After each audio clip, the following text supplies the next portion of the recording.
हाय दोस्तों, जैसा कि आप सभी लोग जानते हैं पीसीएस 2024 का जो एग्ज़ाम था पोस्टपोन हो चुका है। और जो 17 मार्च को होने वाला था ये अब संभवतः जुलाई में होने वाला है। ठीक है। तो हम लोग इस सब जो 3 से 4 महीने का जो गैप मिला है इसमें अपनी तैयारी को सही दिशा देने के लिए या हमारी तैयारी कैसी है इसको जानने के लिए एक सबसे अहम उपाय होता है कि हम लोग टेस्ट सीरीज सॉल्व करें। टेस्ट सीरीज और आप जितने लोगों ने भी एग्ज़ाम दिया होगा वो सभी लोग जानते होंगे कि हमारे जो सफलता में टेस्ट सीरीज का कितना योगदान होता है। तो इसी क्रम में हम लोग इस चैनल पे सभी बड़े अच्छे कोचिंगों का जो बड़े कोचिंग हैं जैसे कि दृष्टि, ध्येय, जीएस वर्ल्ड, इन सभी कोचिंगों का टेस्ट सीरीज सॉल्व करेंगे।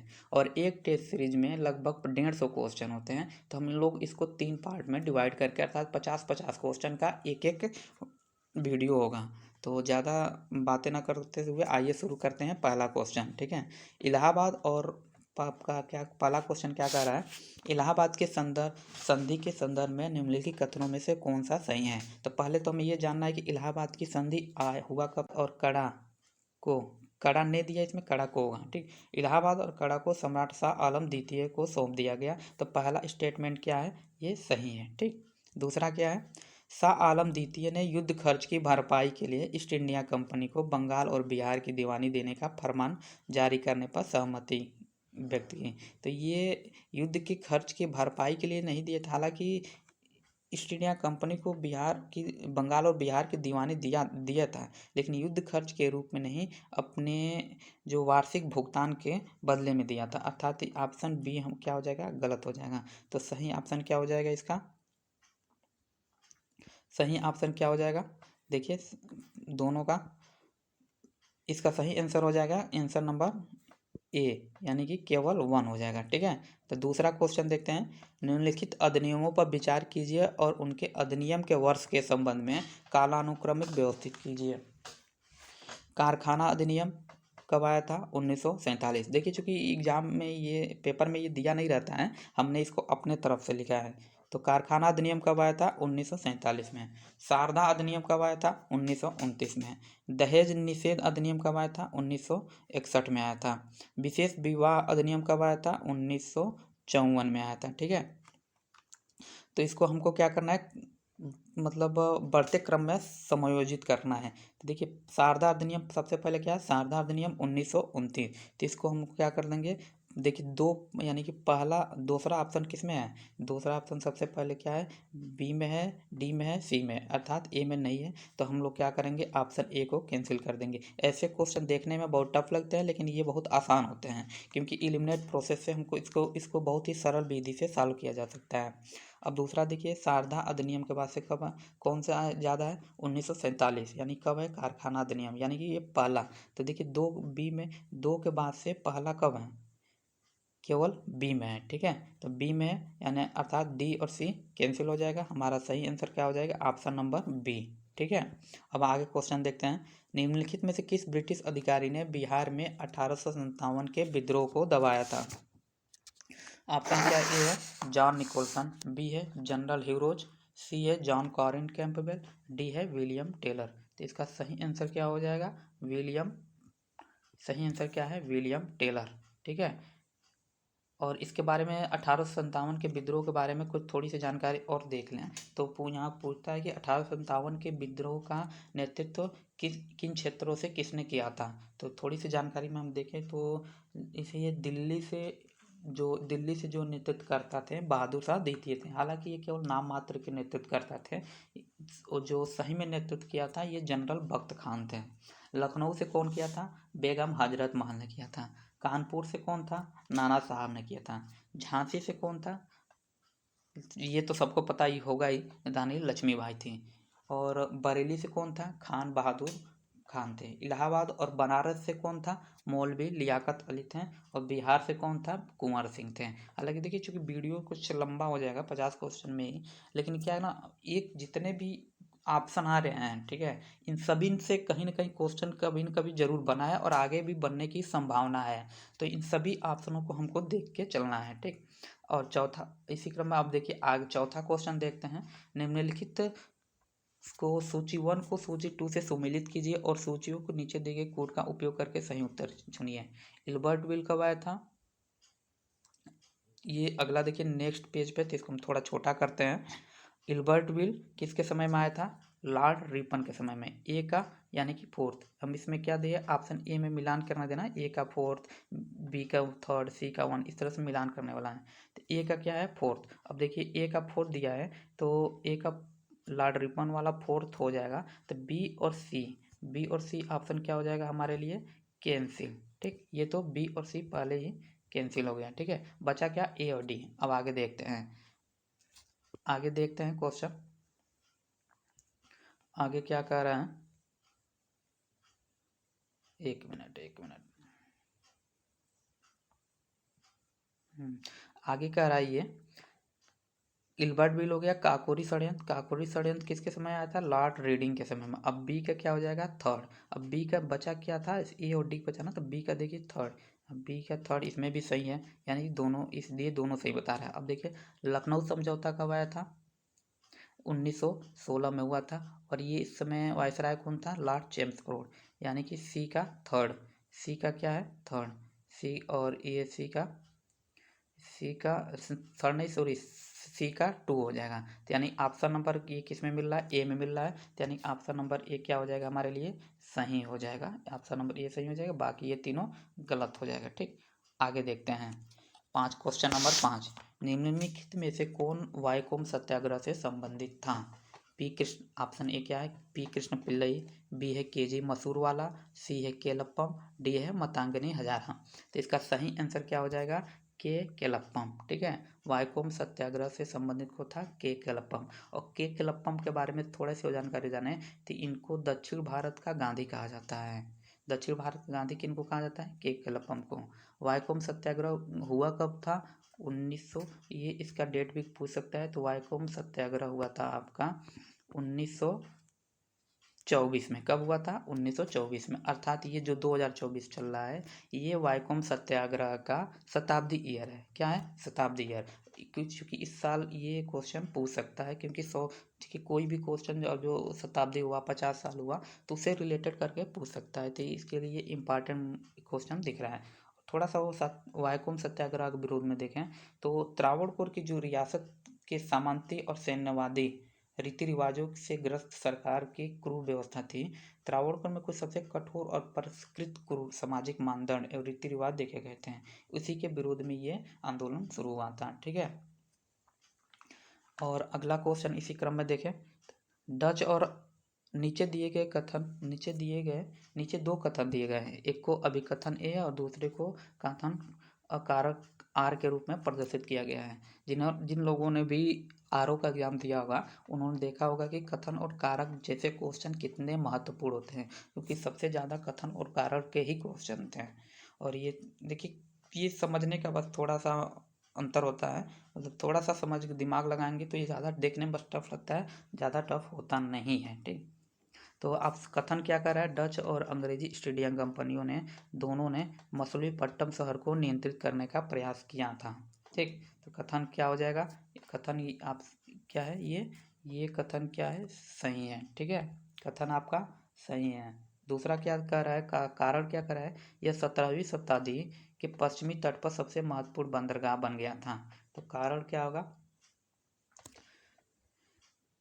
कारण क्या हो जाएगा? गलत हो जाएगा, क्योंकि मछलीपट्टनम ये पश्चिमी तट पर सबसे महत्वपूर्ण बंदरगाह बन गया था। ये चूंकि मछलीपट्टनम पश्चिमी तट पे नहीं, जबकि आंध्र प्रदेश के में अर्थात पूर्वी तट पे है। अर्थात कथन सही है, कारण गलत है। ठीक है, तो कथन सही है, कारण गलत है। तो क्या हो जाएगा ऑप्शन नंबर इसका? सी। ये सत्य है किंतु आर गलत है। ठीक, 7वां क्वेश्चन देखते हैं। निम्नलिखित में से कौन सी घटना लॉर्ड कर्जन के कार्यकाल से संबंधित नहीं है? ठीक, तो पहला क्या है? बंगाल का विभाजन, बी है भारतीय लोक सेवा मंडल का गठन, सी अकाल योग की स्थापना, और अकाल योग की स्थापना, डी है हंटर आयोग का गठन। ठीक है, तो सभी लोग को पता होगा कि बंगाल का विभाजन कब हुआ था? 1905 में। कब हुआ था? 1905 में हुआ था। ठीक, और इस समय वायसराय कौन था? लॉर्ड कर्जन था। भारतीय लोक सेवा मंडल का गठन भी कब हुआ था? लॉर्ड कर्जन के समय में हुआ था। अकाल आयोग की स्थापना भी कब हुआ था? लॉर्ड कर्जन के समय में ही हुआ था, ठीक है। और हंटर आयोग का गठन चूँकि 1882 में हुआ था, चूँकि दो हंटर आयोग का गठन किया गया था। एक जलियांवाला बाग हत्याकांड के विरुद्ध जो जांच समिति बनी थी, उस आयोग का हंटर आयोग कहा गया था। और एक हंटर आयोग 1882 में हुआ था। और जो 1882 में ये शिक्षा से संबंधित था, ठीक है। और यही पूछता है कि हंटर आयोग जो शिक्षा से संबंधित था, इसमें क्या प्रावधान था? तो हंटर आयोग की सिफारिशें हैं जो थी प्राथमिक और माध्यमिक शिक्षा पर केंद्रित थी, अर्थात सही इसका आंसर क्या हो जाएगा? 7 का डी। क्या हो जाएगा? 7 का डी। ये हंटर आयोग लॉर्ड कर्जन के आयोग से मतलब लॉर्ड कर्जन के कार्यकाल से संबंधित नहीं था, ठीक है। अगला देखिए, अगला क्वेश्चन क्या कर रहा है?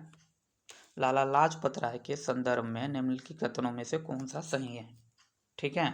तो लाला लाजपत राय, उन्होंने वर्ष 1921 में स्टूडेंट ऑफ पीपल्स सोसाइटी की स्थापना की।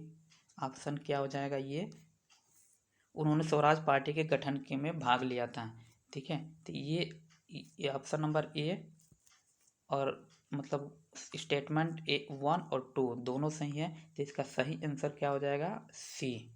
क्या हो जाएगा? सी हो जाएगा। और थोड़ा सा लाला लाजपत राय के बारे में जान लें तो लाला लाजपत राय भारत के महान स्वतंत्रता सेनानियों में से एक थे और इन्हें पंजाब केसरी और पंजाब का शेर भी कहा जाता है। और इन्होंने लोगों के कल्याण के लिए वर्ष 1921 में स्टूडेंट ऑफ पीपल सोसाइटी की स्थापना किया था, जो कि कथन में भी दिया है, अर्थात ये सही हो जाएगा। और दूसरा क्या स्टेटमेंट जो दिया है, उन्हें स्वराज पार्टी के गठन में भाग लिया था। तो देखिए स्वराज पार्टी के गठन, स्वराज पार्टी के बारे में 2-3 क्वेश्चन पूछता है कि स्वराज पार्टी का गठन कब किया गया था। तो स्वराज पार्टी का गठन कब किया गया था भाई? ये हुआ था 1923 में, ठीक। और इसमें और दूसरा क्वेश्चन पूछता है कि स्वराज पार्टी का गठन किन्होंने किया था। तो इसमें अहम योगदान था देशबंधु चित्तरंजन दास का। किसका था? देशबंधु चित्तरंजन दास का। चूँकि यहाँ पे एक क्वेश्चन और पूछता है कि चित्तरंजन दास को क्या कहा जाता था, अर्थात देशबंधु को किन्हें कहा जाता था? देशबंधु चित्तरंजन दास को कहा जाता। और मोतीलाल नेहरू, अर्थात स्वराज पार्टी के गठन में देशबंधु चित्तरंजन दास और मोतीलाल नेहरू का अहम योगदान था। इसी में लाला लाजपत राय भी इनमें सहयोग किया था। तो अर्थात इसका सही आंसर हो जाएगा ऑप्शन नंबर सी, अर्थात दोनों सही हो जाएगा, ठीक है। अगला क्वेश्चन देखते हैं। श्रमिक संघ आंदोलन की शुरुआत से पहले भारत का पहला श्रमिक नेता किसे माना जाता था? क्या कह रहा है? श्रमिक संघ आंदोलन की शुरुआत से पहले भारत का पहला श्रमिक नेता किसे माना जाता था? 9वें का आंसर क्या हो जाएगा? ऑप्शन क्या दिया है? नारायण मेघाजी लोखंडे, बी लाला लाजपत राय, सी बीपी वाडिया, डी है सोराबजी सापुरजी बंगाली। तो इसका सही आंसर क्या हो जाएगा? ये नारायण मेघाजी लोखंडे, ऑप्शन नंबर ए, ठीक है। क्या हो जाएगा? ऑप्शन नंबर ए। और इनके बारे में थोड़ा सा जान लें तो इन्होंने 1890 में एनएम यानी कि नारायण मेघाजी लोखंडे हैं, इन्हें एनएम लोखंडे भी कहा जाता है, बॉम्बे मिल हेड एसोसिएशन की स्थापना किया था, जो भारत का पहला श्रमिक मतलब संगठित श्रमिक संघ था, ठीक है। और उन्होंने बॉम्बे मिल हेड एसोसिएशन की स्थापना की और मराठी में दीनबंधु नामक पत्रिका का भी प्रकाशन किया था, ठीक है। और थोड़ा सा जानकारी लाला लाजपत राय के बारे में देख लें तो लाला लाजपत राय 19वीं सदी के अंत और 20वीं सदी की शुरुआत में भारतीय स्वतंत्रता आंदोलन के प्रमुख नेता थे। उन्होंने भारतीय राष्ट्रीय कांग्रेस, हिंदू महासभा और आर्य समाज में महत्वपूर्ण भूमिका निभाया था। यह एक लेखक और पत्रकार भी थे। इनकी रचनाओं में सबसे ज़्यादा महत्वपूर्ण है the story of my deportation. ये इनकी रचनाओं के बारे में पूछ चुका है कई बार कि the story of my deportation एवं अनहैप्पी तो चूँकि कई बार पूछ चुका है, तो मतलब ये इनसे संबंधित है, इनको याद किए रखिएगा। बीपी वाडिया के बारे में थोड़ा देखें तो बीपी वाडिया 1918 में मद्रास श्रमिक संघ का गठन किया था। यह भारत के पहले संगठित श्रमिक संघों में से एक था, ठीक। और थोड़ी सी जानकारी हम सोराबजी बापूजी के बारे में देखें तो सोराबजी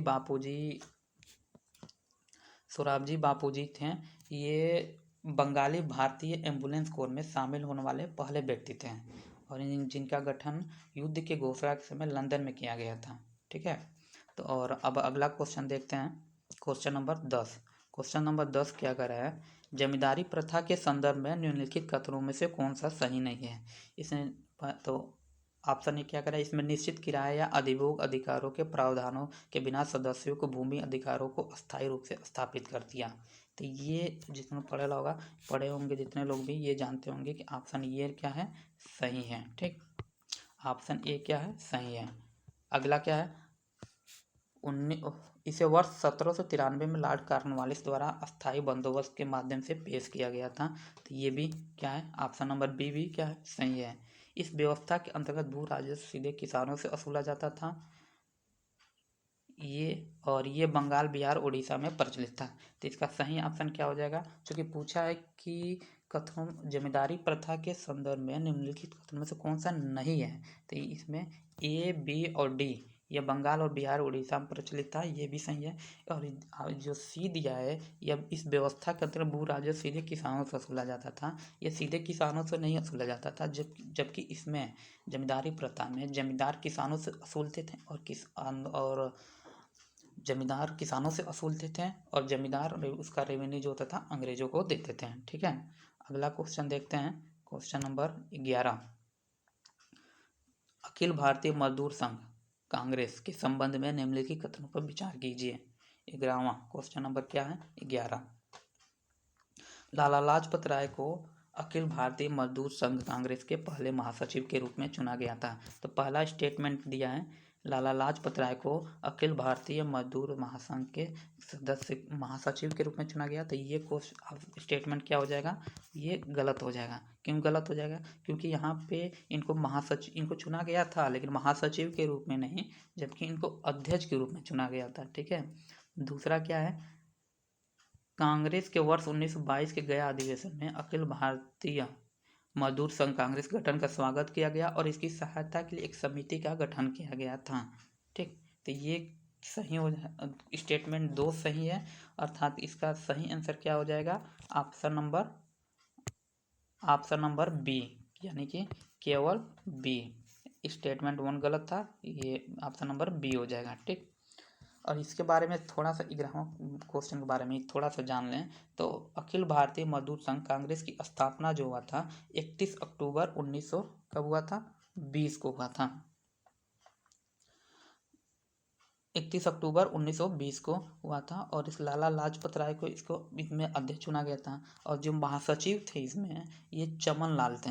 कौन था महासचिव, आगे याद कर लीजिएगा, महासचिव के बारे में भी पूछा जा सकता है। ठीक, अब अगला क्वेश्चन देखते हैं, अर्थात इसका सही आंसर क्या था, ऑप्शन नंबर बी था। ठीक, अगला क्वेश्चन देखते हैं, निम्नलिखित घटनाओं पर विचार कीजिए।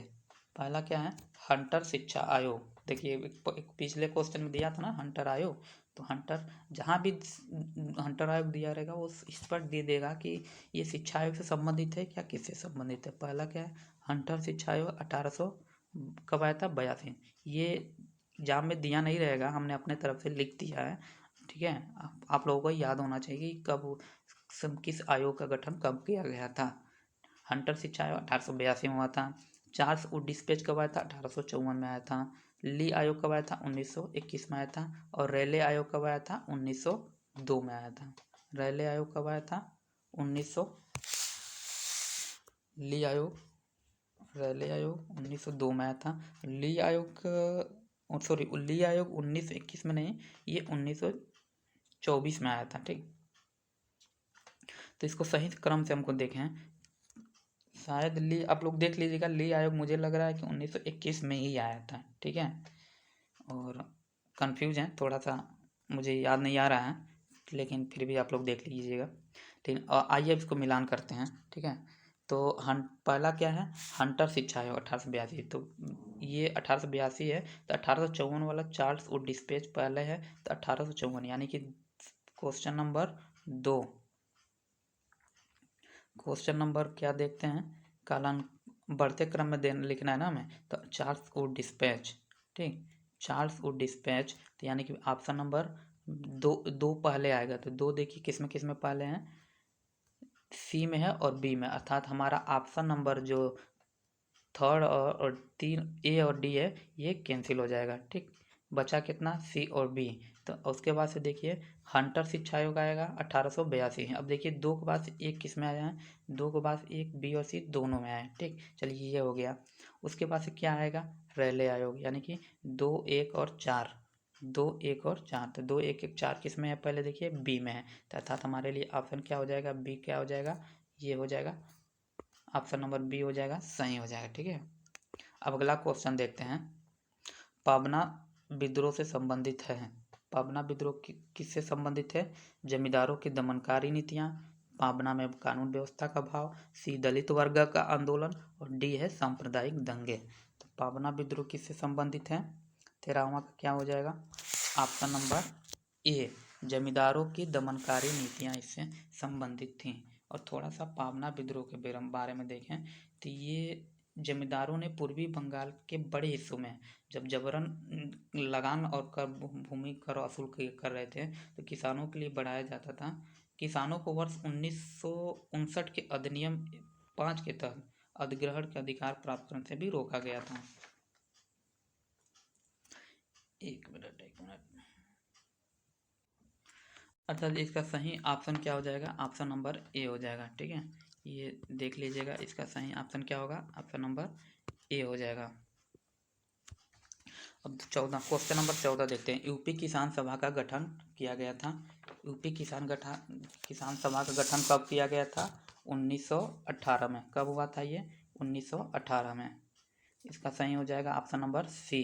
थोड़ा सा यूपी किसान सभा के बारे में जान लें तो इसमें इंद्र नारायण द्विवेदी, गौरी शंकर मिश्र और मदन मोहन मालवीय वर्ष 1918 में, कब 1918 में, कहाँ पे, लखनऊ में। लखनऊ यानी कि उत्तर प्रदेश में, उत्तर प्रदेश के लखनऊ में किसान सभा का स्थापना किया था। चूँकि इसमें डेट भी पूछ लेता है, स्थान भी पूछ लेता है, और किन के लोग सदस्य इसमें जुड़े थे। ठीक है, तो इसमें अन्य लोग भी कई लोग जुड़े थे जिनका नाम देखे तो बाबा रामचंद्र था, दुर्गा पाल सिंह थे, झिंगुर सिंह शामिल थे, आदि लोग शामिल थे। ठीक, अगला क्वेश्चन देखें। वारेन हेस्टिंग्स ने निम्नलिखित उद्देश्य कलकत्ता मदरसा की स्थापना किया था। भारत में प्राच्य शिक्षा में रुचि को पुनर्जीवित करना, कंपनी के दरबार में ब्रिटिश प्रशासन की सहायता के लिए योग्य भारतीयों को तैयार करना, स्थानीय भाषा में शिक्षा को बढ़ावा देना, बेहतर प्रशासन के लिए ब्रिटिश नागरिकों को मुस्लिम रीति रिवाजों और कानूनों से प्रशिक्षित करना। क्योंकि अंग्रेज जितने भी थे, जो भी भारत में काम किए, सबके सब अपने फायदे के लिए किए, कहीं न कहीं डायरेक्ट नहीं, इनडायरेक्ट उन्हें फायदा होता था, तभी यहाँ पे जो भी कोई कानून लगाते थे। तो इसका सही आंसर क्या हो जाएगा, ऑप्शन नंबर बी। क्या होगा, ऑप्शन नंबर, एक मिनट इसका सही आंसर क्या हो जाएगा, ऑप्शन नंबर बी। कंपनी के दरबार में ब्रिटिश प्रशासन की सहायता के लिए योग्य भारतीयों को तैयार करने के लिए इसका गठन किया गया था।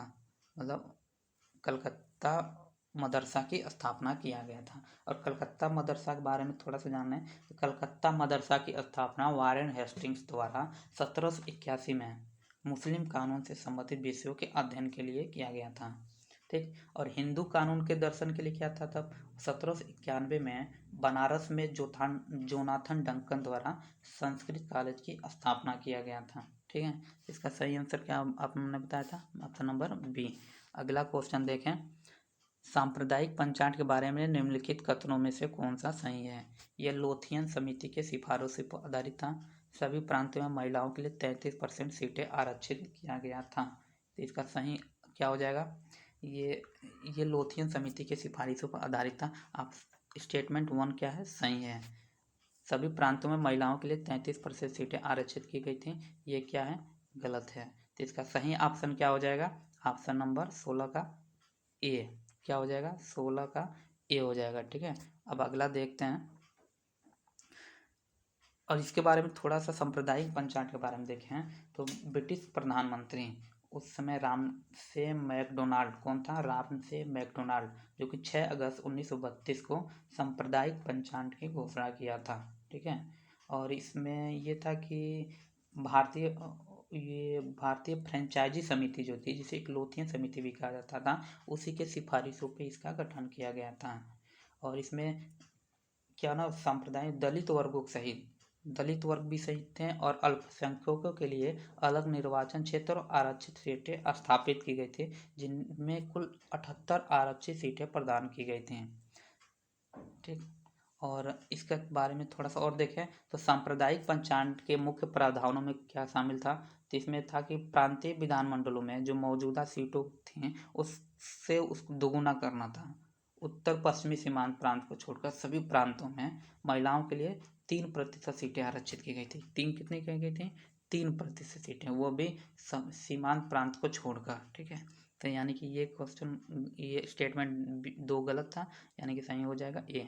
अब अगला देखते हैं, अगला प्रश्न क्या कह रहा है, नेटाल इंडियन कांग्रेस की स्थापना किसने किया था? ए क्या है? हेनरी कॉटन, बी है अल्फ्रेड वेब, बी है क्या है? अल्फ्रेड वेब, सी है महात्मा गांधी, ए है ए एम बोस। इसका सही आंसर क्या हो जाएगा हमारा? महात्मा गांधी। कौन थे? इसका गठन किसने किया था? महात्मा गांधी ने। किसने किया था? महात्मा गांधी। और थोड़ा सा इसके बारे में और जानकारी देखें तो नेटाल इंडियन कांग्रेस की स्थापना महात्मा गांधी ने वर्ष 1895 में किया था और ये दक्षिण अफ्रीका में भारतीयों के साथ होने वाले भेदभाव के खिलाफ लड़ने के लिए गठित एक संगठन था और गांधी जी इसके पहले सचिव थे।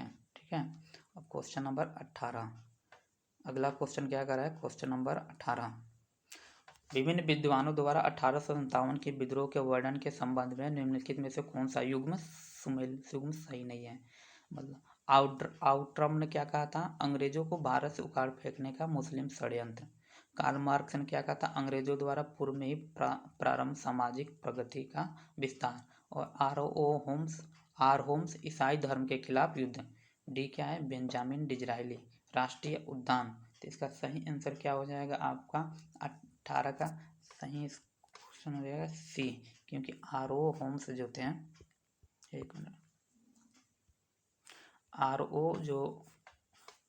इसका सही आंसर क्या हो जाएगा? आर ओ होम्स, क्योंकि आर होम्स ये ईसाई, इन्होंने कहा था कि ईसाई धर्म के विरुद्ध था, ना कि नहीं सॉरी, ईसाई धर्म के खिलाफ युद्ध ये आर होम्स ने नहीं कहा था, ये रिज ने कहा था। किसने कहा था? रिज। और आर होम्स ने ये कहा था कि ये सभ्यता और बर्बरता के विरुद्ध युद्ध था। आर होम्स ने क्या कहा था? ये सभ्यता और बर्बरता के विरुद्ध युद्ध था। ठीक है, तो इसका सही आंसर क्या हो जाएगा हुआ था ऑप्शन नंबर सी। अगला देखते हैं, निम्नलिखित कथनों पर विचार कीजिए। British committee of the Indian national Congress की स्थापना वर्ष 1889 में ब्रिटेन में की गई थी। इसका उद्देश्य ब्रिटेन में जनता को भारतीय मुद्दों के बारे में जागरूक करना था। ठीक, तो 19 का क्या हो जाएगा आपका? 19 का ये दोनों स्टेटमेंट सही है। इसमें क्या था ना, वर्ष British committee of the Indian national Congress की स्थापना वर्ष 1889 में ब्रिटेन में की गई थी, ये सही है। ये दोनों स्टेटमेंट क्या है? इसका सही है। ठीक, तो अगला क्वेश्चन देखते हैं हम लोग। क्वेश्चन नंबर 20 क्या है? भारतीय राष्ट्रीय कांग्रेस का निम्नलिखित में से किस संगठन के साथ विलय हो गया? भारतीय राष्ट्रीय कांग्रेस का निम्नलिखित में किस संगठन के साथ विलय हो गया? तो इसका सही क्या है? Bombay presidency association, east India association, भारतीय राष्ट्रीय संघ, डी है भूमि धारक समाज। तो 20 का सही आंसर क्या हो जाएगा? सी, भारतीय राष्ट्रीय संघ। भारतीय राष्ट्रीय संघ का भारतीय राष्ट्रीय कांग्रेस में विलय हो गया था। ठीक है, और इसके बारे में थोड़ी सी और जानकारी देखें तो कांग्रेस के पूर्व संघों में इंडियन नेशनल एसोसिएशन अर्थात भारतीय राष्ट्रीय संघ सबसे महत्वपूर्ण था और इसका उद्देश्य वैध तरीके से लोगों के राजनीतिक भौतिक उन्नति को बढ़ावा देना था। भारतीय राष्ट्रीय कांग्रेस और इंडियन नेशनल एसोसिएशन का वर्ष 1886 में, किस वर्ष? 1886 में कलकत्ता में कांग्रेस की दूसरी बैठक के दौरान विलय किया गया था। ठीक है, और इसके गठन के बारे में देखा जाए भारतीय राष्ट्रीय संघ, तो सुरेंद्रनाथ बनर्जी और आनंद मोहन बोस ने इंडियन नेशनल एसोसिएशन की स्थापना किया था। ठीक, क्वेश्चन नंबर 11, क्वेश्चन नंबर 11 क्या दे रहा है? निम्नलिखित घटनाओं पर विचार कीजिए। बंगाल का विभाजन कब हुआ था? 1905 में। सूरत विभाजन कब हुआ था? 1907 में। बंगाल विभाजन के विरुद्ध बहिष्कार प्रस्ताव पारित किया गया था कब? ये भी हुआ था 1905 में ही, लेकिन ये बंगाल विभाजन से पहले हुआ था। पहले विरोध किया गया था, तब जाकर विभाजन हुआ। दादा भाई नौरोजी ने घोषणा की कांग्रेस का लक्ष्य स्वराज है। ये कब कहा था? 1906 में। 1906 में ही कांग्रेस के ये क्या थे? अध्यक्ष थे। तो इसको क्या करना है? कालानुक्रमिक क्रम से व्यवस्थित करना है, ठीक है। तो हमको सबसे पहले इसको देखना क्या है, सबसे पहले कौन आया था? ऑप्शन नंबर कौन आया था? ये आया था, सबसे पहले आया था इसमें थर्ड। क्या आया था? थर्ड सबसे पहले। अब देखिए थर्ड कहाँ कहाँ किस ऑप्शन में सबसे पहले हैं, तो बी में है और डी में, अर्थात हमारा ऑप्शन ए और सी क्या हो गया? कैंसिल हो गया, ठीक। अब देखिए, अब क्या उसके बाद से क्या आया था? बंगाल का विभाजन। तो थर्ड के बाद से अब देखिए कि ए किस में आ रहा है, ऑप्शन नंबर किस में आ रहा है? बी में। किस में आया? बी में, अर्थात हमारा डी भी क्या हो गया? कैंसिल। सही आंसर क्या है हमारा? बी। ये दोनों तो पहले ही कैंसिल हो गया था, सही आंसर क्या हो जाएगा? बी हो जाएगा। क्या होगा? बी हो जाएगा, ठीक। अब अगला देखते हैं, अगला क्वेश्चन देखते हैं, क्वेश्चन नंबर 21 नहीं सॉरी 22। प्रार्थना समाज ने सामाजिक जागरूकता के लिए कौन सा समाचार पत्र शुरू किया था? बंगदूत, दिग्दर्शन, सुबोध पत्रिका और बंग दर्शन। तो इसका सही आंसर हो जाएगा आपका 22 का सी। क्या हो जाएगा? 22 का क्या हो जाएगा? सी हो जाएगा। क्या होगा? 22 का सी, सुबोध पत्रिका। प्रार्थना समाज ने सामाजिक जागरूकता के लिए कौन सा समाचार पत्र शुरू किया था? कौन सा शुरू किया था? ये तो सुबोध पत्रिका, ठीक है। और थोड़ा सा इसके बारे में हम लोग बंगदूत के बारे में जानकारी देखें। तो बंगदूत कब आया था? नहीं, इसके बारे में थोड़ा सा प्रार्थना समाज के बारे में ही देख लें। तो प्रार्थना समाज हिंदू धर्म के भीतर एक सुधार आंदोलन था। इसकी स्थापना वर्ष 1867 में किया गया था और ये महाराष्ट्र में एक पुनर्जागरण आंदोलन था। और इसके स्थापना में दादाराम पांडुरंग एवं आत्माराम पांडुरंग ने महत्वपूर्ण योगदान दिया था, ठीक। दिग्दर्शन, और इसके बारे में सुबोध पत्रिका के बारे में देखें तो सुबोध पत्रिका जो था प्रार्थना समाज द्वारा सामाजिक जागरूकता के लिए सुबोध पत्रिका का ही इस जो कि यही पूछा था क्वेश्चन में, तो प्रार्थना समाज के द्वारा ही सुबोध पत्रिका को ही निकाला गया था। दिग्दर्शन के बारे में देखें, सॉरी बंगदूत के बारे में, तो बंगदूत अखबार की स्थापना जो था किसने किया था? ये तो बहुत फेमस है, सभी लोग जानते होंगे, राजा राम मोहन राय और द्वारकानाथ टैगोर ने किया था। दिग्दर्शन के बारे में थोड़ा जानें तो दिग्दर्शन की शुरुआत बाल शास्त्री जाम्बेकर ने की थी, जिन्हें मराठी पत्रकारिता का जनक भी कहा जाता है। यहाँ से क्वेश्चन पूछ सकता है कि मराठी पत्रकारिता का जनक किन्हें माना जाता है? तो बाल शास्त्री जाम्बेकर को माना जाता है। यानी कि ये क्वेश्चन नंबर 22 हो गया। क्या होगा? सुबोध पत्रिका, ठीक। अगला क्वेश्चन देखते हैं हम लोग, क्वेश्चन नंबर 23। टीपू सुल्तान की मृत्यु के बाद मैसूर राज्य में क्या परिवर्तन हुआ था? ठीक, तो इसका सही क्या हो जाएगा? पहले स्टेटमेंट हम लोग पढ़ते हैं, उसके बाद देखते हैं कि क्या परिवर्तन हुआ था। मैसूर का नया राज्य कृष्णराज तृतीय को सौंप दिया गया, जिन्हें सहायक संधि स्वीकार कर लिया गया, ठीक है। स्टेटमेंट 1 क्या है आपका? ये एक मिनट स्टेटमेंट 1 कह रहा है कि आपका ये क्या है? सही है, ठीक। और दूसरा क्या है? विलियम बेंटिंक ने 1831 में कुशासन के आधार पर मैसूर का अधिकार कर लिया, ये भी क्या है? सही है। लॉर्ड रिपन ने वर्ष 1881 में राज्यों को उसके शासन को बहाल कर दिया, ये भी क्या है? सही है। अर्थात इसमें तीनों स्टेटमेंट सही है। तो तीनों स्टेटमेंट देखिए किस ऑप्शन में सही हो रहा है? डी में सही हो रहा है। इसका सही आंसर क्या हो जाएगा? ऑप्शन नंबर डी, ठीक है। क्या हो जाएगा? डी हो जाएगा, ठीक। और इसके बारे में थोड़ी सा और जानकारी जान लें तो वर्ष 1831 में विलियम बेंटिंक, खैर छोड़िए, ये तो स्टेटमेंट में पूरी जानकारी इसके बारे में दे ही दिया है, तो इसके बारे में कुछ और बताने की अभी है नहीं। क्योंकि टीपू सुल्तान के बारे में तो इसके आगे कहीं टीपू सुल्तान के बारे में पूछेगा तो देखा जाएगा मध्यकालीन भारत में, ठीक है। नहीं सॉरी मध्यकालीन भारत में अगले इसी में कहीं पूछे तो देख सकते हैं हम लोग। अगला क्वेश्चन क्या कर रहा है? इल्बर्ट बिल के बारे में निम्नलिखित कथनों में से कौन सा सही है? क्वेश्चन नंबर 24 का देखिए, इसमें प्रस्तावित किया गया कि भारतीय मजिस्ट्रेट यूरोपीय लोगों पर आपराधिक मामलों में मुकदमा चलाएंगे। इसने भारतीयों को यूरोपीय लोगों के खिलाफ दीवानी और आपराधिक मामले दायर करने की अनुमति दी। इसने भारतीय सिविल सेवक अधिकारियों को यूरोपीय लोगों को जेल की सजा देने के लिए अधिकृत किया। यह भारतीय राष्ट्रवादियों के समर्थन में लिटन के नेतृत्व में एक आंदोलन था। तो इसका सही आंसर क्या हो जाएगा? ऑप्शन नंबर ए।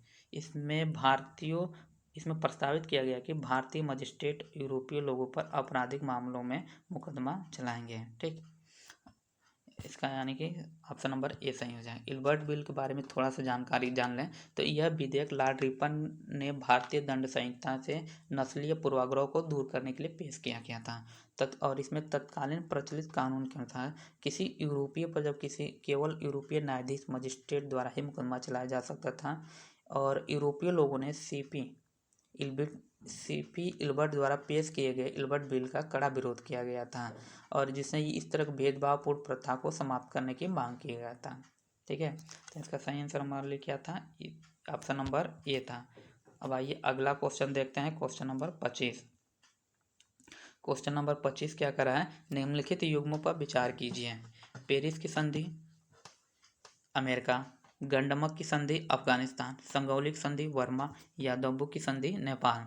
तो इसमें पूछ रहा है कि कौन सा ऑप्शन मतलब सुमेलित नहीं है। ठीक है, तो हम अब थोड़ा संगौलिक कोई संधि पता होना ही, लेकिन थोड़ा बहुत भी कोई पढ़ता होगा तो संगौली की संधि तो जानता ही होगा कि संगौली की संधि कब हुआ था, किससे हुआ था? बर्मा से नहीं हुआ था, ये नेपाल से हुआ था। संगौली की संधि नेपाल से हुआ था। अर्थात 3 क्या हमारे लिए गलत हैं, 3 स्टेटमेंट सही है। तो अब देखिए 3 किस में क्या है? गलत है। किस में है? बी में है, तो बी क्या हो जाएगा? गलत हो जाएगा। 3 किस में है? सी में है, ये भी गलत हो जाएगा। 2 ऑप्शन तो हमारा ऐसे ही कैंसिल, बचा क्या? ए और डी। अब देखिए अगला विद्रोह यादवों की संधि। यादवों की संधि किससे हुआ था? नेपाल से, क्योंकि इसमें दिया है, लेकिन ये नेपाल से नहीं हुआ था, ये हुआ था शायद बर्मा से। ठीक, मतलब गलत है, बर्मा से हुआ था, अर्थात ये गलत है। ठीक, तो बचा क्या हमारा? ऑप्शन नंबर ए। तो इसका सही आंसर क्या हो जाएगा?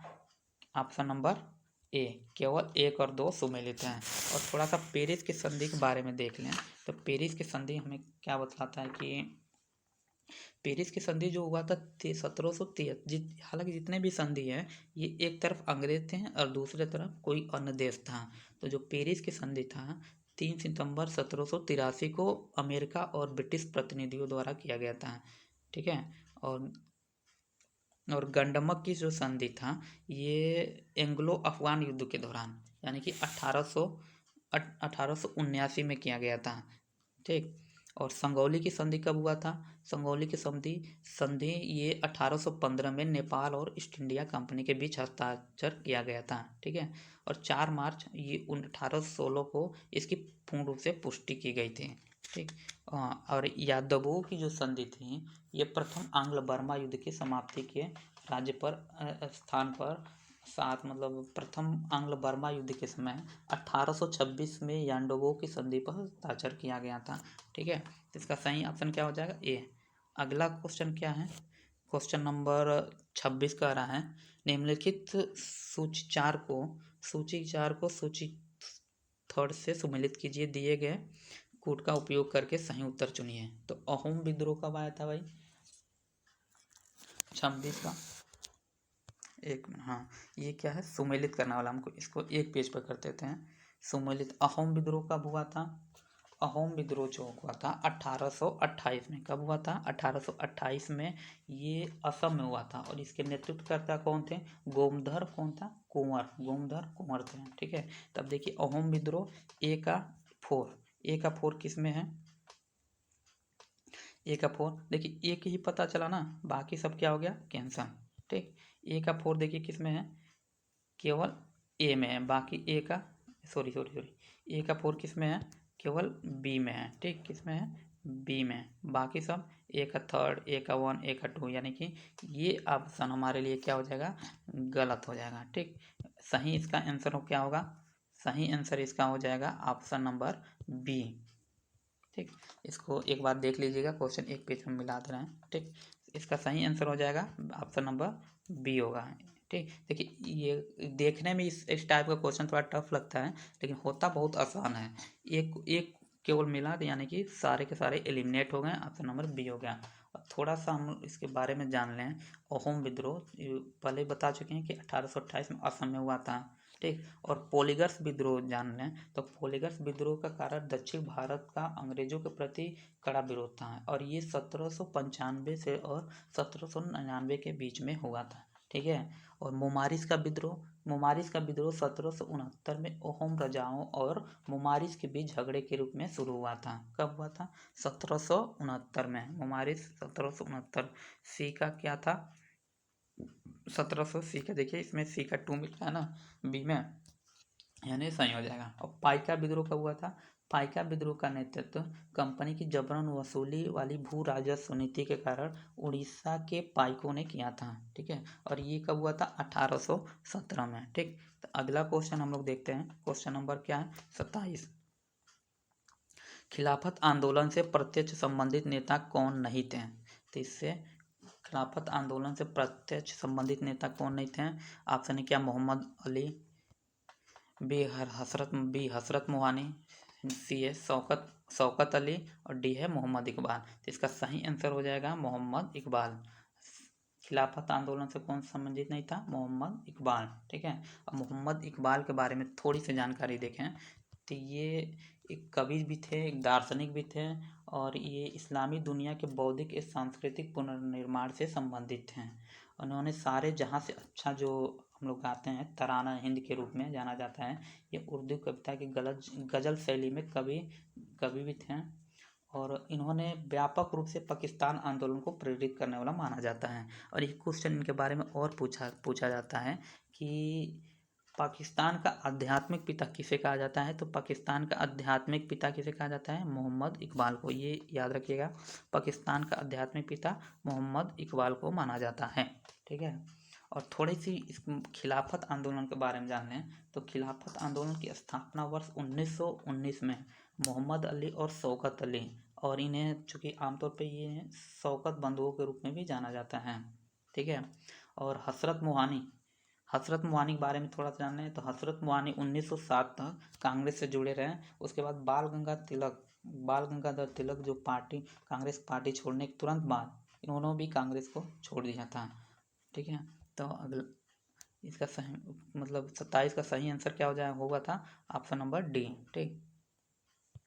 देखिए थोड़ा बहुत एडिशनल जानकारी हम दे रहे हैं, हालांकि ये कहीं ना कहीं ये जानकारी सभी कहीं ना कहीं एग्जाम में पूछे गए हैं और पूछे भी जा सकते हैं आगे, ठीक है। तो अगला क्वेश्चन क्या है देखते हैं। निम्नलिखित में से किस संधि ने द्वितीय आंग्ल मराठा युद्ध का मार्ग प्रशस्त किया? द्वितीय आंग्ल मराठा युद्ध का मार्ग प्रशस्त किया कब हुआ था? ये 28 का सही आंसर क्या हो जाएगा? Question number 28 option number A Badgaon की संधि, सूरत की संधि, बेसिन की संधि, पूना की संधि। तो इसका सही आंसर क्या हो जाएगा? 28 का सी बेसिन की संधि। क्या हो जाएगा? बेसिन की संधि। निम्नलिखित की संधि द्वितीय आंग्ल मराठा युद्ध का मार्ग प्रशस्त किया था? बेसिन की संधि हुआ था, ठीक है। और बेसिन की संधि के बारे में जाने तो थोड़ा सा ये हुआ कब था? बाजीराव द्वितीय और अंग्रेजों के बीच बेसिन की संधि 1882 में हुआ था। ये क्वेश्चन पूछता है कि बेसिन की संधि हुआ कब था? तो 1882 में हुआ था। किनके बीच में हुआ था? तो बाजीराव द्वितीय और अंग्रेजों के बीच में हुआ था और यही द्वितीय आंग्ल मराठा युद्ध का आधार भी था, ठीक है। और तीसरे आंग्ल मराठा युद्ध के बारे में जाने तो तीसरे आंग्ल मराठा युद्ध के बाद पेशवा और अंग्रेजों के बीच पूना की संधि हुई थी। पूछ सकता है कि पूना की संधि कब हुआ था? तो तीसरे आंग्ल मराठा युद्ध के बाद हुआ था, ठीक है। अब यानी कि इसका सही आंसर क्या हुआ था? बेसिन की संधि। और अगला क्वेश्चन देखते हैं। निम्नलिखित में से किसने प्राउड रिजर्व की नीति को लागू किया था? क्वेश्चन नंबर 29 क्या है? किसने प्राउड रिजर्व? तो ऑप्शन क्या? Lord Lytton, B John Lawrence, D duplicate, D Warren Hastings. तो इसका सही आंसर क्या हो जाएगा? Lord Lytton. क्या हो जाएगा? Lord Lytton. निम्नलिखित में किसने प्राउड रिजर्व की नीति लागू किया था? लॉर्ड लिटन ने। लिटन के बारे में थोड़ी सी जानकारी और देखें तो लिटन वर्ष 1876 में भारत के वायसराय बने। उन्होंने प्राउड रिजर्व की नीति शुरू किया था जिसका उद्देश्य वैज्ञानिक सीमाएं निर्धारित करना और प्रभाव क्षेत्रों को सुरक्षा प्रदान करना था, ठीक है। अगला क्वेश्चन देखें। क्वेश्चन नंबर क्या है? क्वेश्चन नंबर अब 30 कथन कारक का है। तो कथन कारक क्या है? 30। असहयोग आंदोलन के दौरान मोतीलाल नेहरू, सी.आर. दास, सी. राजगोपालाचारी, आसफ अली जैसे कई वकीलों ने अपनी वकालत छोड़ दी।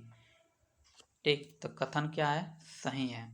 असहयोग आंदोलन के दौरान गांधी जी के आह्वान पे बहुत से लोगों ने सरकारी कॉलेज वकालत छोड़ दिया था, तो ये सही हो जाएगा। ठीक, इस आंदोलन को विदेशी मानद और सरकारी उपाधियों का बहिष्कार एक महत्वपूर्ण विशेषता थी। कारण भी क्या है? सही है। ठीक, कथन और कारण सही, दोनों सही है। अब देखेंगे जो कारण है ये कथन की व्याख्या कर रहा है कि नहीं, मतलब कारण के लिए मतलब एक तरह से कारण की ही व्याख्या कर रहा है कि नहीं, तो ये कथन और कारण दोनों सही है और इसका व्याख्या भी कर रहा है। ठीक, तो ऑप्शन नंबर क्या हो जाएगा इसमें? बी हो जाएगा। 30 का ऑप्शन सही आंसर क्या हो जाएगा? बी हो जाएगा। ठीक, और थोड़ा सा इसके बारे में और जान लें, असहयोग आंदोलन के बारे में। तो भारतीय राष्ट्रीय कांग्रेस ने सितंबर 1920 में कलकत्ता में कांग्रेस सत्र के दौरान असहयोग आंदोलन शुरू किया था। यह वर्ष 1919 के जलियांवाला बाग नरसंहार के बाद शुरू हुआ था। ठीक, वर्ष 1921-22 के दौरान इस आंदोलन में तेजी आया और जिसमें हजारों छात्र सरकारी नियंत्रण वाले स्कूल और कॉलेज को छोड़ दिए थे। ठीक है, और इसी के क्रम में मोतीलाल नेहरू, सी.आर. दास, राजगोपालाचारी, आसफ अली जैसे कई वकीलों ने अपनी वकालत को छोड़ दिया था। ठीक, इसका सही आंसर क्या हो जाएगा? Answer number B. अगला क्वेश्चन क्या है? निम्नलिखित में से सबसे पहले भारत के लिए संविधान बनाने के लिए संविधान सभा का विचार किसने किया था? तो ये क्वेश्चन चूंकि पहले भी पूछ चुका है तो पता होना ही चाहिए। इसका सही आंसर हो जाएगा स्वराज पार्टी। क्या हो जाएगा? स्वराज पार्टी। स्वराज पार्टी के बारे में थोड़ा सा जानकारी और देख लें तो स्वराज पार्टी की कार्यकर्ताओं का एक स्वराज पार्टी कांग्रेस के ही कार्यकर्ताओं का एक समूह था जो 1934 में गठन किया गया था और भारतीय स्वतंत्रता संग्राम के हिस्से के रूप में भारत को पूर्ण स्वतंत्रता शासन प्रदान करने के लिए एक प्रस्तुत किया गया था इसे। ठीक है, और 1936 में कांग्रेस पार्टी ने अपने वर्ष 1935 के अधिवेशन में स्वराज पार्टी द्वारा प्रस्तावित विचार का समर्थन भी किया था। और मुस्लिम लीग का लक्ष्य, मुस्लिम लीग के बारे में थोड़ा सा जान लें तो मुस्लिम लीग का लक्ष्य हिंदू और मुसलमानों के लिए अलग अलग राष्ट्र बनाने की अवधारणा था, न कि संविधान सभा के गठन के बारे में था। तो ये भी गलत, ये भी गलत। ठीक, सर्वदलीय सम्मेलन के बारे में देखें तो सर्वदलीय सम्मेलन संविधान सभा के विचार पर 2 वर्ष के चर्चा के बाद ही अंततः 1946 में इसका समर्थन किया गया था। ठीक है, तो यानी कि इसका सही आंसर क्या हो जाएगा? Option number D. अगला क्वेश्चन देखें, बोस ने मार्च 1940 में रामगढ़ में एक समझौते विरोधी सम्मेलन बुलाया जो एक संयुक्त प्रयास था फॉरवर्ड ब्लॉक, किसान सभा, अखिल भारतीय ट्रेड यूनियन कांग्रेस। तो इसका सही आंसर क्या हो जाएगा? फॉरवर्ड ब्लॉक, किसान सभा, अखिल भारतीय, अर्थात तीनों। प्रश्न क्या था? बोस ने मार्च 1940 में रामगढ़ में एक समझौता विरोधी सम्मेलन बुलाया था। इसका सही आंसर तीनों था, तो इनका सही आंसर क्या हो जाएगा? डी। ठीक, इसका सही आंसर डी हो जाएगा। और थोड़ा सा इसके बारे में और देख लें तो सुभाष चंद्र बोस ने रामगढ़ में एक समझौता विरोधी सम्मेलन बुलाया था जो फॉरवर्ड ब्लॉक, किसान सभा का संयुक्त प्रयास था और इसी सम्मेलन में यह निर्णय लिया गया था कि 6 अप्रैल को एक विश्वव्यापी आंदोलन किया जाएगा जिसमें लोगों से आह्वान किया जाएगा कि वे साम्राज्यवादी युद्ध में किसी भी प्रकार के जैसे कि संसाधन, मतलब किसी भी प्रकार के संसाधन जैसे कि पुरुष, धन या सामग्री से मदद न करें। ठीक, और इसी में और तो थोड़ा सा जानकारी बोस के, सुभाष चंद्र बोस के बारे में जान लें तो ये कई बार क्वेश्चन पूछा भी हुआ है कि बोस जो थे हिटलर से किस नाम से मिले थे? तो बोस जो हिटलर से आर्लेंडो मजाटो के नाम से मिले थे। ठीक है, और हिटलर की सहायता से ही इन्होंने वहीं पे स्वतंत्रता सेना यानी कि मुक्ति सेना का गठन किया था। ठीक, और बोस से संबंधित एक प्रश्न और पूछा जाता है कि सेंताजिस कहाँ के लोग बोस को सेंताजिस के नाम से कहाँ के लोग संबोधित करते थे? तो ये इटली हो जाएगा। इटली के लोग बोस को सेंताजिस के नाम से संबोधित करते हैं। ठीक है, अब अगला क्वेश्चन देखिए, क्वेश्चन नंबर क्या है? Question number 33। क्वेश्चन नंबर 33 क्या कह रहा है? हिंदू पैट्रियट गिरीश चंद्र घोष बंग दर्शन दयाल सिंह मजीठिया, भारतीय समाजशास्त्री श्यामजी कृष्ण वर्मा, परिदर्शक बिपिन चंद्रा। इसमें कौन सुमेलित नहीं है? तो इसमें बंग दर्शन यानी कि दयाल सिंह मजीठिया ये सुमेलित नहीं है। इन बंग दर्शन को किसने लिखा था? बंकिम चंद्र चटर्जी। किसने लिखा था? बंकिम, हालांकि इस पर ठीक से लिखा नहीं जा रहा है, लेकिन बस इतना जान कि बंकिम चंद्र किसने था? बंकिम चंद्र चटर्जी ने लिखा था। ठीक है, और थोड़ा सा और जान लें तो दो चार और पत्रिका हैं उस, और इस काफ़ी उस पत्रिका से कई बार क्वेश्चन पूछ चुका है। तो इस पत्रिका के बारे में देखें, रस्तगोपतार, कई बार क्वेश्चन पूछेगा। रस्तगोपतार के संपादक कौन थे?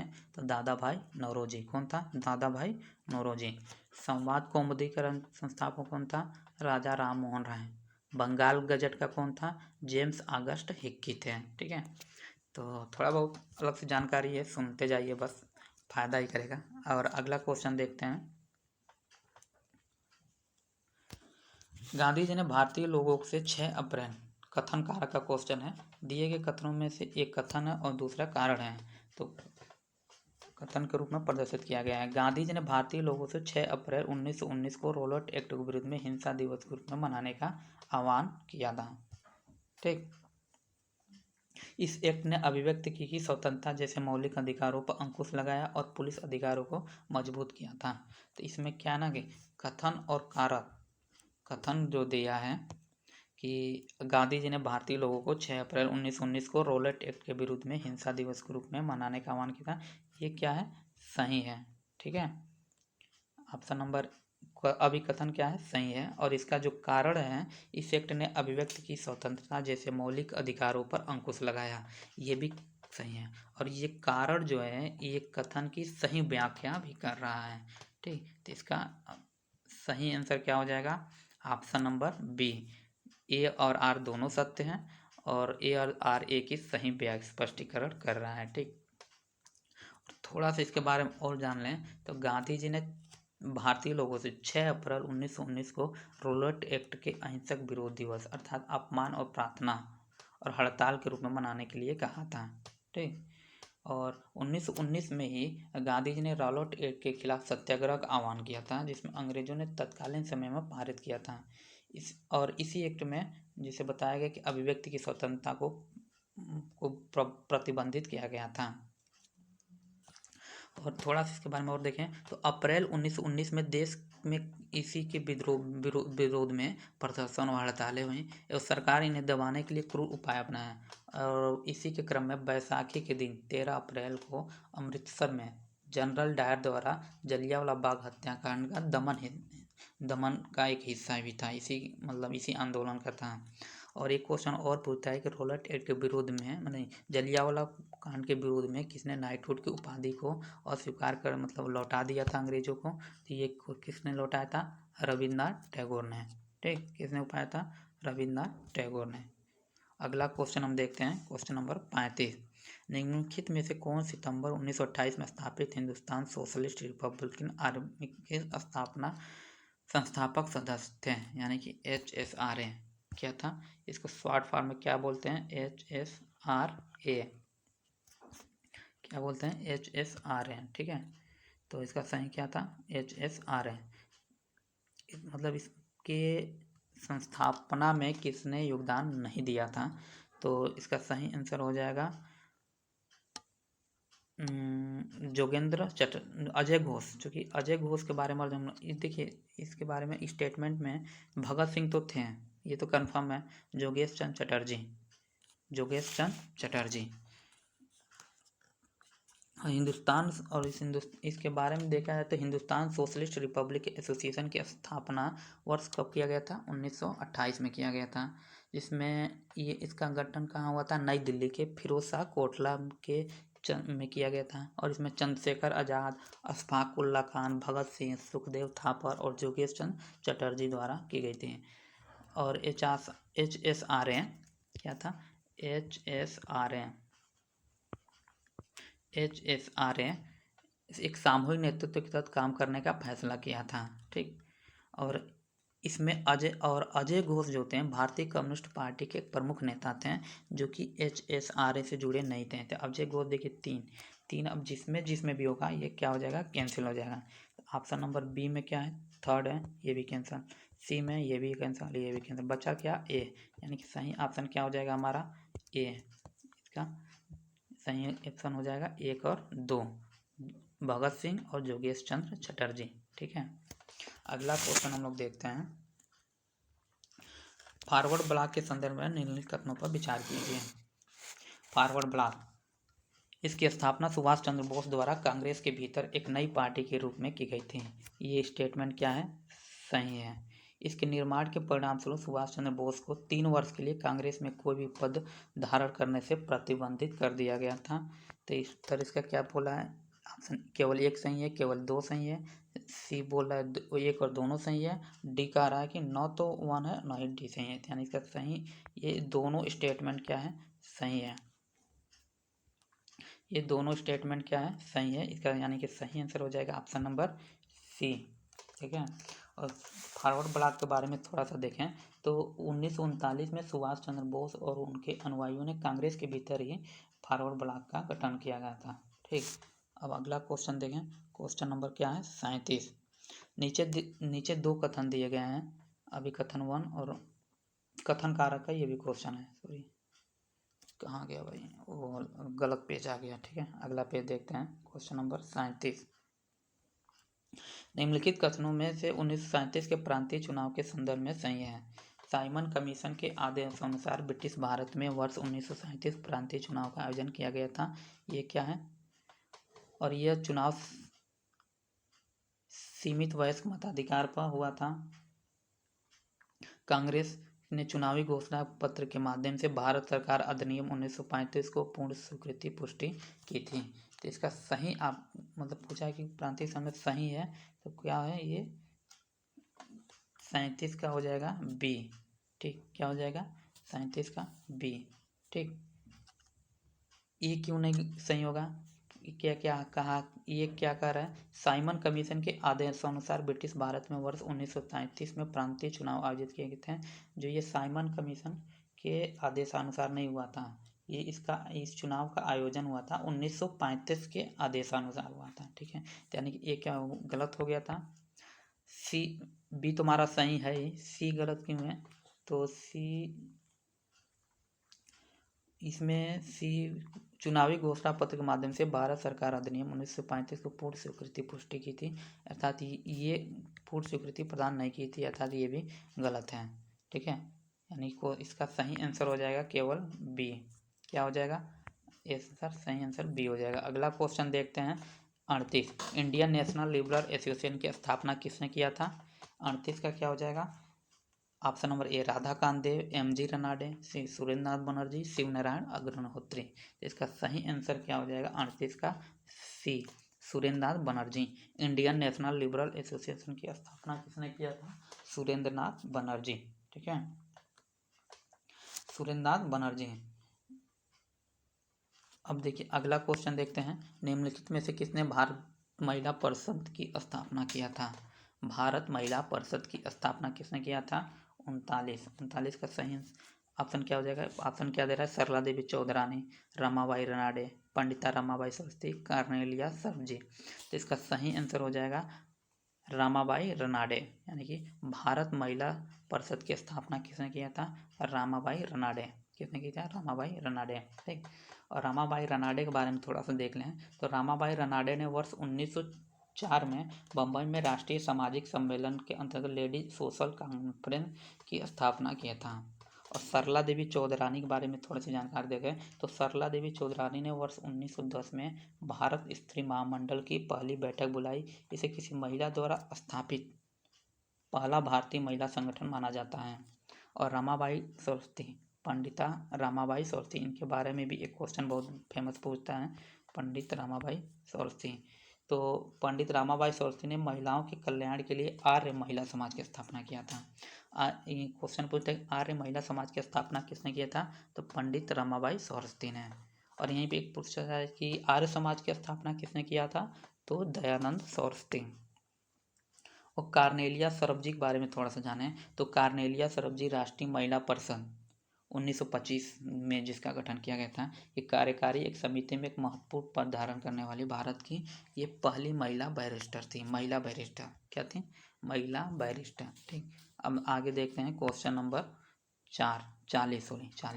निम्नलिखित में से किसने मासिक पत्रिका बीतल ये थोड़ा गलत दिया इसमें, ठीक है, ये इसका होना चाहिए वाइटल, हिंदी में थोड़ा इसका गलत दे दिया है।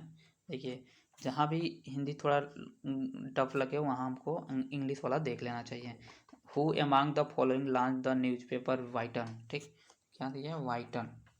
तो वाइटल क्या है? वाइटल विध्वंसक की शुरुआत मतलब वाइटल विध्वंसक मासिक पत्रिका का शुरुआत किसने किया था? तो इसका सही आंसर हो जाएगा गोपाल बाबा वालंगर। ठीक है, इसका और थोड़ा सा अन्य लोगों के बारे में, गोपाल वालंकर के बारे में जाना है तो इन्हें गोपाल कृष्ण के नाम से भी जाना जाता था और ये निम्न जातियों के जागरण के आंदोलन में अग्रणी योगदान दिया था और इन्होंने रामगढ़ जिले में जातिगत भेदभाव के उन्मूलन की दिशा में भी कार्य किया था। ठीक, B.R. अम्बेडकर के बारे में थोड़ा सा देखें तो B.R. अम्बेडकर ने समाज में व्याप्त जातिगत भेदभाव के विरुद्ध में वर्ष 1940 में, देखिए जितने भी स्टेटमेंट बता रहे हैं कहीं ना कहीं क्वेश्चन जरूर पूछे जा रहे हैं। 1920 में पाक्षिक समाचार पत्र मूकनायक की शुरुआत किया था। ठीक है, और ई रामास्वामी के बारे में देखें तो ई रामास्वामी क्या था, इनके बारे में देखें तो ई रामास्वामी नायकर ने 1920 के दशक में ब्राह्मणों के विरुद्ध में स्वाभिमान आंदोलन का नेतृत्व किया था। किसका? स्वाभिमान आंदोलन। वाल शास्त्री जाम्बेकर को बंबई में पत्रकारिता के माध्यम से सामाजिक सुधार का अग्रदूत माना जाता है।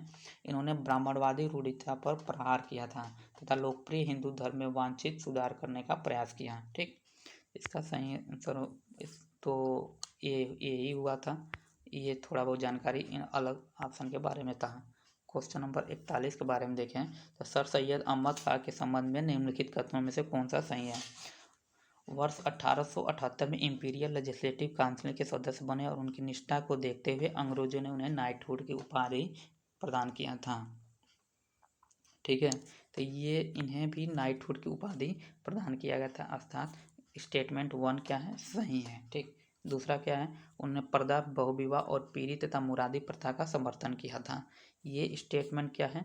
ये गलत है क्योंकि इन्होंने पर्दा और बहुविवाह प्रथा का विरोध किया था, समर्थन नहीं किया था, विरोध किया था और तलाक की प्रक्रिया को सरल बनाने की वकालत की तथा पीरी एक होता है पीरी और मुरीद की व्यवस्था की निंदा करते हुए बेहतर शिक्षा व्यवस्था के माध्यम से महिलाओं की स्थिति में सुधार लाने के लिए संघर्ष किया था। ठीक है, तो यह था स्टेटमेंट, इसका केवल क्या है? एक सही है, यानी कि ऑप्शन नंबर ए केवल 1 सही है। ठीक है, अगला प्रश्न देखें क्वेश्चन नंबर 42।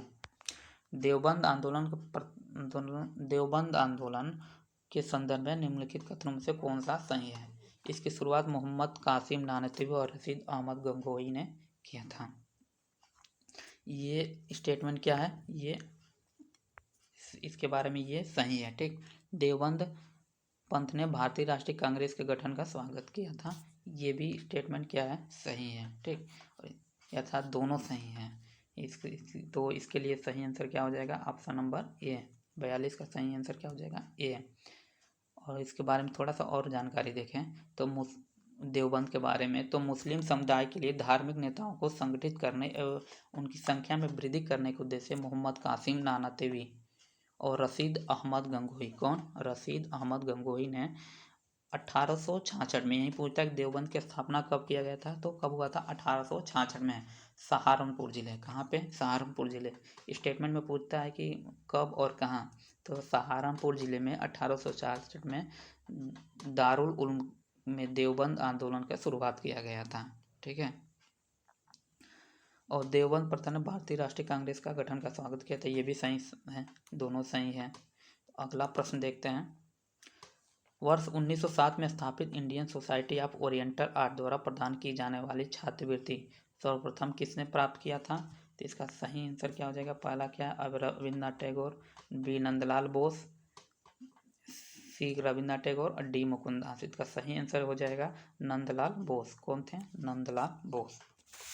और इनके बारे में थोड़ा सा और देंगे तो चित्रकला के क्षेत्र में रविन्द्रनाथ टैगोर ने अजंता, मुगल, राजपूत चित्रकला से प्रेरणा लेते हुए अपनी रचनाओं में उन्हें स्थान देते हुए भारतीय कला क्षेत्र पर विक्टोरियन प्रकृतिवाद के वर्चस्व को समाप्त कर दिया था। और भारतीय कला पर एक अमिट छाप छोड़ने वाले नंदलाल बोस को 1907 में स्थापित Indian society of oriental art द्वारा प्रदान की छात्रवृत्ति पहले ये प्राप्त करते हैं। ठीक है, अगला क्वेश्चन देखें, क्वेश्चन नंबर 44। कथन कारक है भारतीय राष्ट्रीय कांग्रेस के नरमपंथी यह समझने में विफल रहे हैं कि अंग्रेजों द्वारा विधान परिषद में किए गए सुधारों का उद्देश्य नरमपंथियों को पुरस्कृत करने के बजाय गर्मपंथियों को अलग थलग करना था। ये क्या है स्टेटमेंट? ये सही है, और कोई पढ़ा होगा तो जानता होगा ये सही है। सॉरी, ये कथन सही है। ठीक, कथन तो सही है। कारण क्या दे रहा है? चरमपंथी इस बात से अनभिज्ञ थे कि नरमपंथी आधिकारिक दमन के विरुद्ध उनकी रक्षा की प्राथमिक पंक्ति के रूप में कार्य कर सकते हैं। ये भी क्या है स्टेटमेंट? ये भी क्या है? सही है। दोनों स्टेटमेंट सही है, लेकिन क्या ना इसकी सही व्याख्या ये नहीं कर रहा है, तो ये इसका सही आंसर हो जाएगा ऑप्शन नंबर किसमें दे रहा है? दोनों सही है और किंतु आगे की व्याख्या नहीं करते, यानी कि 44 का ए। दोनों सही है और सही व्याख्या नहीं कर रहा है। ठीक, अगला क्वेश्चन देखते हैं, क्वेश्चन नंबर 45। उपयुक्त कथनों में से कौन सा सही नहीं है? सत्येंद्र सिन्हा ने वर्ष 1909 में वायसराय की कार्यकारी परिषद में नियुक्त होने वाले पहले भारतीय थे। ठीक, ऑप्शन बी का रहा है वर्ष 1909 में पार्लियामेंटों के सुधार के अनुसार इंपीरियल लेजिस्लेटिव काउंसिल और प्रांतीय विधान परिषदों में निर्वाचित सदस्यों की संख्या में वृद्धि की गई थी। अप्रैल 1906 में बारिंद्र कुमार घोष भूपेंद्रनाथ दत्त ने साप्ताहिक युगांतर की शुरुआत की थी। ठीक है, तो इसमें जो दिया है ये ऑप्शन नंबर ए भी सही है, बी भी सही है, सी भी सही है। अब पढ़ते हैं डी। वारदोली सत्याग्रह का कारण यूरोपीय नील बागान मालिकों द्वारा लागू की गई 3 कठिया प्रणाली का विरोध था।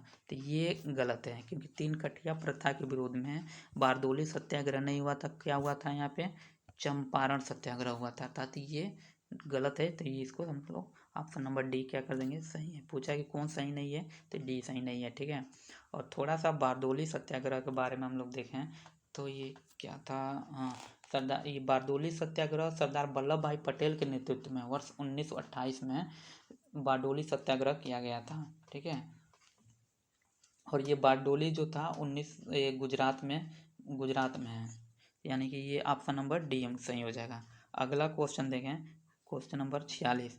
वर्ष 1905 में लंदन में इंडियन होम रूल सोसाइटी की शुरुआत किसने किया था? तो इसका सही आंसर क्या हो जाएगा? श्यामजी कृष्ण वर्मा, बी मदनलाल डिंगारा, सी मैडम भिखाजी कामा और डी है एनी बेसेंट। तो इसका सही आंसर हो जाएगा श्यामजी कृष्ण वर्मा। इन्होंने कब गठन किया था? 1905 में। डेट और नाम दोनों कई बार पूछा जा चुका है। थोड़ा सा मदनलाल डिंगरा के बारे में देखें तो मदनलाल डिंगरा ने वर्ष 1909 में एक अंग्रेज अधिकारी कर्जन वायले की हत्या कर दिया था। किसने किया था? मदनलाल डिंगरा ने कर्जन वायली का। और मैडम भीखाजी वर्मा के बारे में थोड़ा सा देखें तो मैडम भीखाजी कामा एक पारसी क्रांतिकारी थे, क्योंकि ये तो सही था। मैडम भीखाजी कामा एक क्रांतिकारी पारसी थे और इन्होंने फ्रांसीसी समाजवादियों के साथ संपर्क स्थापित किया और वंदे मातरम का जो प्रकाशन इन्होंने किया था। और एक क्वेश्चन ये पूछता है कि मैडम जी मतलब अंतर्राष्ट्रीय स्तर पर सबसे पहले झंडा किसने फहराया था? तो ये स्टुगार्ट में ही मैडम भीखाजी ने सबसे पहले झंडे को फहराया था। ठीक, और एनी बेसेंट के बारे में थोड़ी सी जानकारी देखें तो एनी बेसेंट ने भारत में थियोसॉफिकल सोसाइटी की स्थापना किया था भारत में। ठीक, और होम रूल की शुरुआत भी किया था। वो भारतीय राष्ट्रीय कांग्रेस की प्रथम महिला अध्यक्ष थी, जो कि 1917 में थे। कब थे? 1917 में। ठीक, और अगला क्वेश्चन इसी क्रम में देखें 47। गदर पार्टी के संबंध में निम्नलिखित कथनों पर विचार कीजिए। ठीक, तो इसकी मुख्यालय वैंकूवर में स्थित था और इसकी अन्य शाखाएं अमेरिकी तटीय सुदूर पूर्व क्षेत्र तक थीं। ये क्या है? ये आप क्वेश्चन मतलब स्टेटमेंट ये सब सही है। बी क्या करा है, इसके सदस्यों का उद्देश्य भारत का विद्रोह की शुरुआत करना और 1914 में 2 घटनाएं कामागाटमारू और घटना और प्रथम विश्व युद्ध की शुरुआत ने इसे अपने उद्देश्य के लिए काफ़ी प्रोत्साहन दिया, ये भी सही है। अर्थात इसका दोनों स्टेटमेंट क्या है, 1 मिनट, दोनों स्टेटमेंट इसका सही है, ठीक है, दोनों स्टेटमेंट इसका सही, ए सही है। तो इसका सही आंसर क्या हो जाएगा, डी, 1 और 2 दोनों सही हैं, दोनों इसलिए सही है। अगला क्वेश्चन देखें, निम्नलिखित में किसका संबंध वर्ष 1925 के बर्लिन, एक मिनट, निम्नलिखित में से किसका संबंध वर्ष 1925 के Berlin committee for Indian independence से नहीं था। तो 48 का सही आंसर क्या हो जाएगा, बी, ऑप्शन ए क्या है, वीरेंद्रनाथ चट्टोपाध्याय, बी है भूपेंद्र नाथ दत्ता, लाला हरदयाल, और डी है गुरबख्श सिंह ढिल्लों। तो इसका सही आंसर हो जाएगा गुरबख्श सिंह ढिल्लों। इनका संबंध बर्लिन कमेटी फॉर इंडियन से संबंधित नहीं था, ठीक है। क्वेश्चन नंबर, इसी क्रम में क्वेश्चन नंबर अब 49 देखते हैं। निम्नलिखित कथनों में से कौन सा सही नहीं है। वर्ष 1813 के चार्टर अधिनियम के अनुसार राजस्व प्रशासन को न्यायपालिका के कार्यपालिका से अलग कर दिया गया है, ठीक। वर्ष 1813 में चार्टर अधिनियम के अनुसार भारत में व्यापार पर कंपनी का एकाधिकार समाप्त हो गया, किंतु कंपनी ने चीन के साथ चाय का व्यापार बरकरार रखा, ये भी सही है, ठीक। अर्थात ऑप्शन नंबर स्टेटमेंट 1 क्या है, ये सही है, ये सही है, बी सही है। अब सी देखते हैं कि सी क्या दे रहा है। सन 1793 में चार्टर अधिनियम द्वारा बंगाल, मद्रास, बॉम्बे और अन्य सभी क्षेत्रों में गवर्नर जनरल को पूर्ण नियंत्रण में दे दिया गया, ये भी स्टेटमेंट क्या है, सही है। तो ऊपर के तीनों स्टेटमेंट क्या है, सही है। अब चौथा तो वैसे भी गलत होगा, तो देख लेते हैं। वर्ष 1861 में भारतीय परिषद अधिनियम द्वारा ब्रिटिश अधीन भारत सरकार के कार्यकारी व विधायिकी कार्य को अलग कर दिया गया, ये स्टेटमेंट क्या है, गलत है, ठीक है।